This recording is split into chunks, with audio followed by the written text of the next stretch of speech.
One may think that letter writing is a bit dated. However, in reality, we send letters almost every day of our lives. They are just now in digital form. Continuing the conversation all about etiquette, and in particular, how we can practice proper etiquette when writing emails or letters, let's dive into the topic of exclamation points. Have you noticed as a society that we've started to write in a more informal way? I think we're informal about a lot of things, but in particular, writing. For sure. I am someone completely guilty of this, and I'm trying to make a change. Ensure that when you're writing your emails, you're not using multiple exclamation points to try and emphasize your excitement. And definitely not your anger. When we do this, it not only doesn't look professional, but sometimes we may not even be getting our desired tone across. And we're just adding further confusion to the reader. Do you add a signature to your email? This is really important. We should include signatures at the end of our emails. This makes it easier for the recipient to contact you if ever needed. Depending on your industry, it also might be wise, or you may want to consider adding your social media handles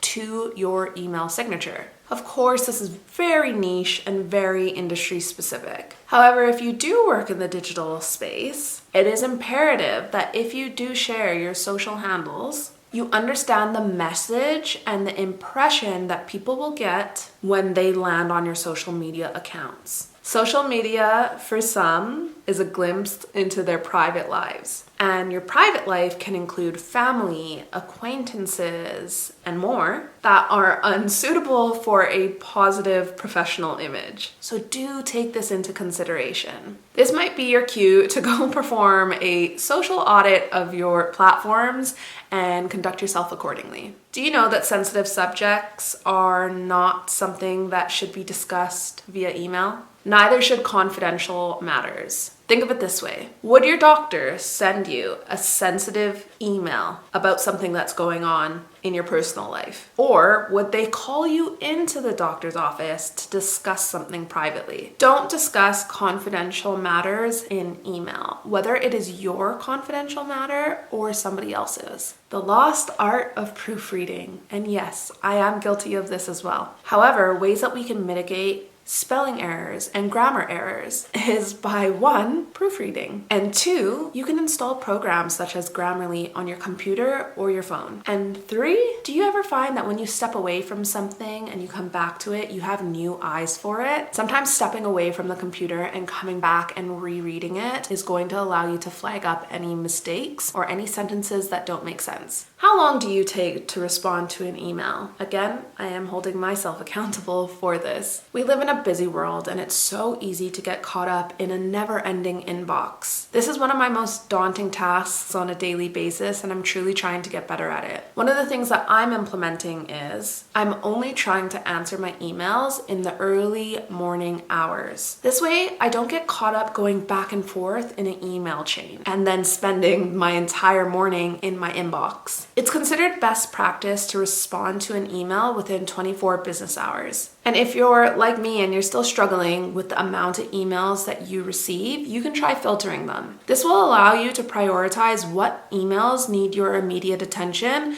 and perhaps what emails you can hand off to a team member or a personal assistant. Let's talk about attachments. I got myself in trouble with this recently because I did not label something appropriately and I sent the wrong attachment. Do you attach photos, invoices, or general files to your emails? It's common courtesy and it's proper etiquette to label these attachments appropriately because it's easy for recognition for not only you, but the person receiving the email. Make sure that the attachment is labeled as something that is relevant to the subject line of your email. Have you ever heard that the fortune is in the follow-up? Although it is proper form to answer most emails within 24 hours, sometimes we must understand that people get busy and it might be smart to send a follow-up email when we haven't gotten a response yet. So make sure to follow up on any email that is important to you or your place of work. Furthermore, if the contents of your email are quite convoluted, quite complex, it may be best to just pick up the phone and call. Now, when you make this call, don't start rambling into everything that you want to discuss, but ask the person if they even have time to discuss it. And then if they do, you can move into the contents of your email. If not, ask to schedule a time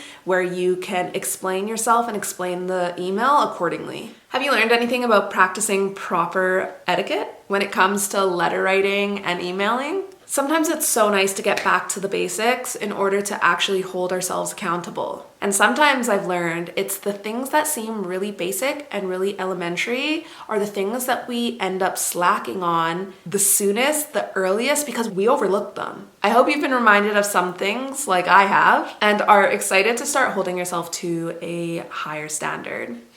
If you enjoyed this video, I'd be so honored if you press the like button and subscribe to this channel so you can see the next video that I put out all about etiquette.